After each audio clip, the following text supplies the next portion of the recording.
넘기리. 아멘. 오늘 저에게 주신 하나님의 말씀은 요한계시록 17장 6절부터 11절까지 말씀입니다.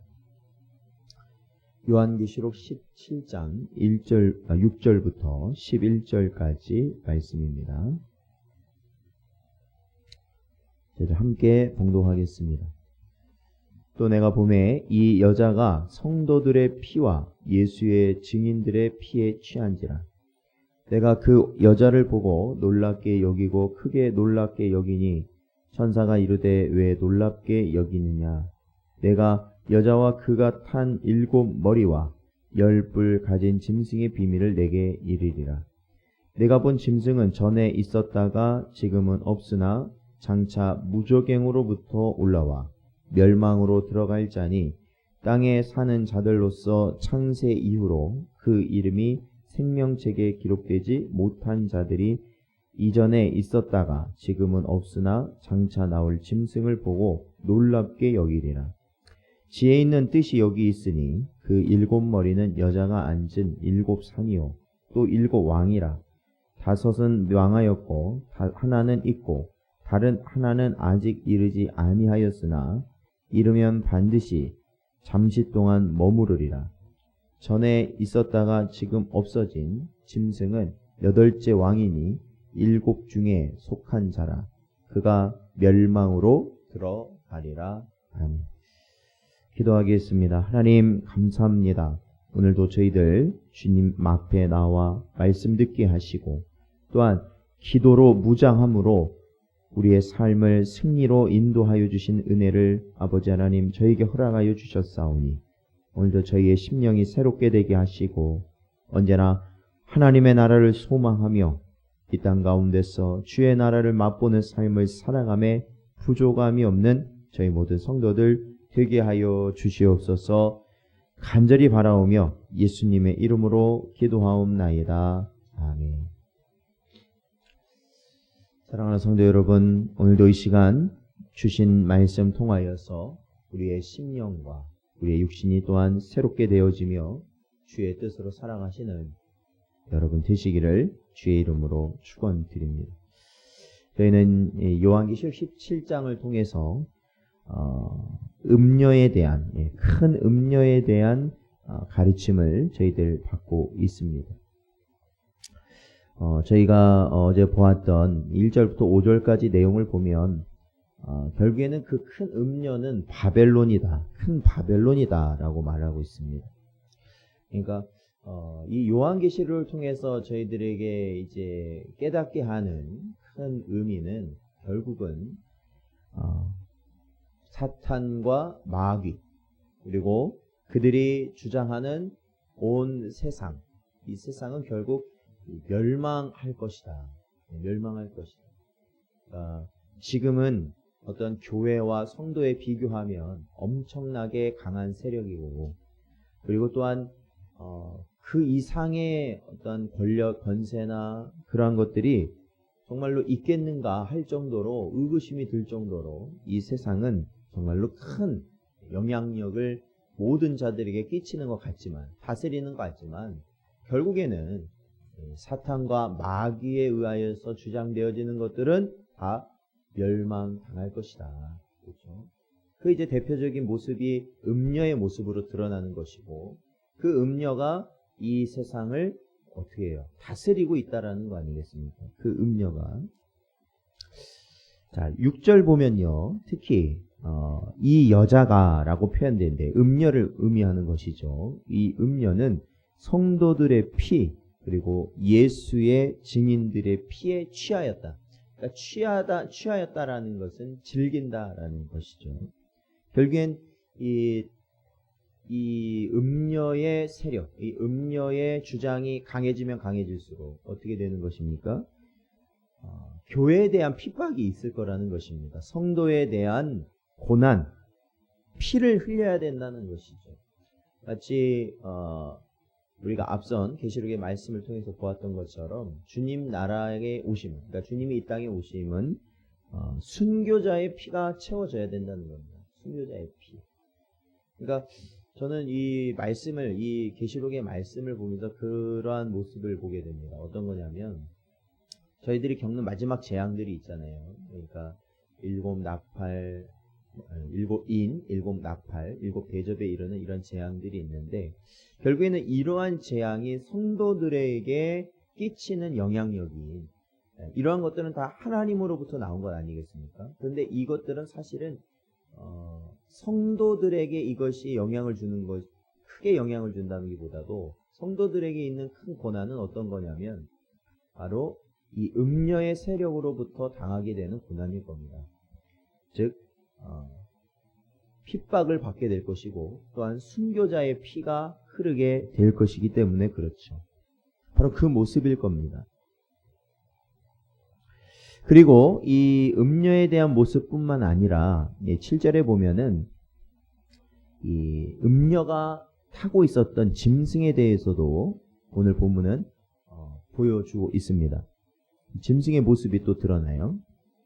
7절에 보니까 내가 여자와 그가 탄 7머리와 10뿔 가진 짐승의 비밀을 내게 이르리라. 그러니까 이게 계시록 13장에 나온 그 짐승을 이 음녀가 타고 있었다라는 것이죠.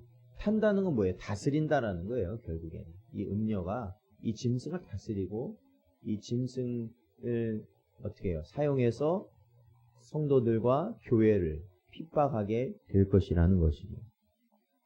뭐 여기에 보면 이제 짐승의 여러 모습이 등장해요. 그가 이제 어떤 모습이에요?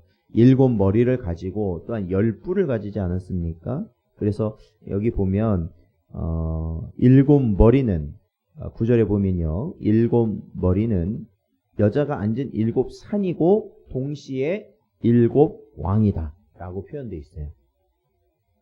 또 뭐 5은 망하였고 하나는 있고 다른 하나는 아직 이르지 아니하였다. 이렇게 표현되어 있고요. 그리고 11절에 보면은 전에 있었다가 지금 없어진 짐승은 8째 왕이다. 그도 7 중에 속하였다. 그러니까 이 짐승의 7머리는 7산이고 7왕이에요. 그러니까 이것을 이제 보면서 사실 이런 부분들이 이제 요한계시록을 보면 우리 어렵다라는 부분이고 또 논쟁이 많아요. 그러니까 우리가 과거에 없어졌던 그러니까 큰 영광을 누려지만 없어졌던 그런 제국들이 있지 않습니까? 그러니까 뭐 바벨론 제국이라든지 뭐 바사 제국이라든지 그리고 로마 제국이라든지 이런 뭐 제국들이 있잖아요. 이러한 제국들을 이제 거기에 맞추고 이제 우리가 몇 번째는 누구고 몇 번째는 누구고 이렇게 하는 것이 물론 그게 역사적으로 우리가 이것을 더욱더 하나님의 말씀을 정확히 보는 것 같지만 사실은 부족한 점들이 있어요. 그런 해석들은 부족한 점들이 있고 우리가 이 본문을 통해서 분명히 알 수 있는 것은 그러한 어떠한 실제적인 나라를 대입하는 그러한 해석보다도 사실은 여기에 분명히 드러나는 의미가 있거든요. 그러니까 그것을 우리가 개의치 않아도 분명히 드러나는 메시지가 있다라는 겁니다. 그것이 비밀이에요. 이 짐승의 비밀. 7머리와 10뿔을 가진 이 짐승의 비밀은 바로 그거예요. 그들이 과거에 활동하였고 지금은 한동안은 하나님의 그러한 능력 가운데서 그들이 잠잠하였다가 무정행에 있다가 다시 마지막 때에 그들이 노임을 받아서 활동을 하는 순간들이 온다라는 거예요. 이제 올 거라는 것이죠. 올 거라는 거예요. 근데요 8절에 보면 그게 중요해요. 어떤 게 중요하냐면 그렇게 활동은 하겠지만 그러세요. 보세요. 8절에 보면 짐승은 전에 있었다가 지금은 없으나 장차 무적행으로부터 올라와서 활동을 하겠지만 어떻게 된다는 거예요? 멸망으로 들어갈 자라는 거예요. 이 짐승이라는 것은 멸망으로 들어갈 거예요. 음료도 마찬가지였지만 이 짐승 역시도 정말로 강한 권세를 가지고 한동안은 무언가를 하는 것처럼 보이겠지만 심한 교회의 핍박과 성도들을 어려운 가운데에 들여놓겠지만 멸망할 것이다. 그게 중요한 겁니다.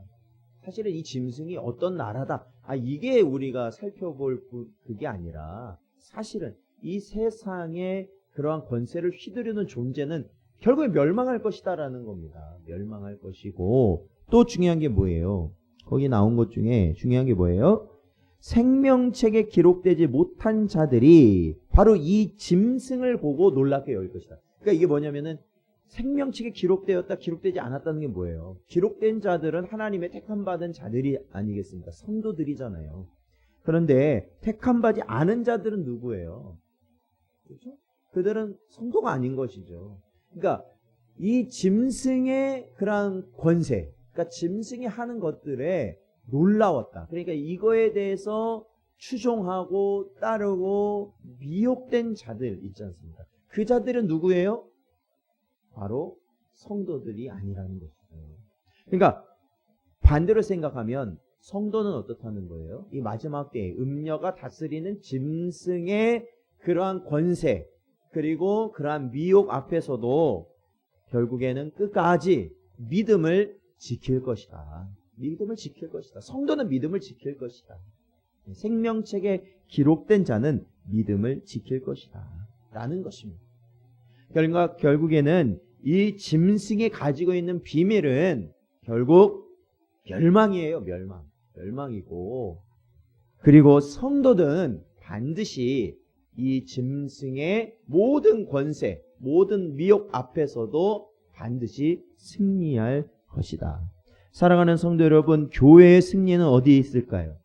우리 자신, 성도가 이 세상을 살아가면서 승리는 어디에 있을까요? 그것은 우리가 무언가를 이 세상에서 무언가를 준비해 놨기 때문에가 아닙니다. 사실은요.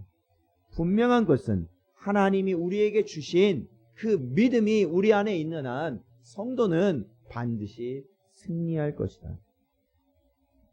요한일서 5장 4절 말씀 보면 무릇 하나님께로부터 난 자마다 세상을 이기느니라. 세상을 이기는 승리는 이것이니 우리의 믿음이니라 말씀하고 있습니다. 사랑하는 성도 여러분, 오늘도 우리가 이 마지막 때를 살아가고 있는 것입니다. 오늘도 우리는 음녀와 그가 다스리는 짐승의 미혹을 우리는 항상 받으며 살아가고 있어요. 물론 그러한 미혹에 의하여서 우리가 죄를 짓기도 하고 넘어지기도 합니다. 그러나 여러분, 중요한 것은 하나님이 우리에게 주신 참된 믿음은 그 모든 상황 가운데서도 반드시 승리하게 하시는 놀라운 역사를 우리 안에 이루실 것입니다. 그것을 믿으십시오. 그것을 믿으시고 어떠한 상황에서도 좌절과 낙심이 아니라 절망이 아니라 오직 성령 안에서 늘 승리하는 삶을 살아가시는 여러분 되시기를 주의 이름으로 축원드립니다. 오늘도 주신 말씀 저희들 붙들고 이 시간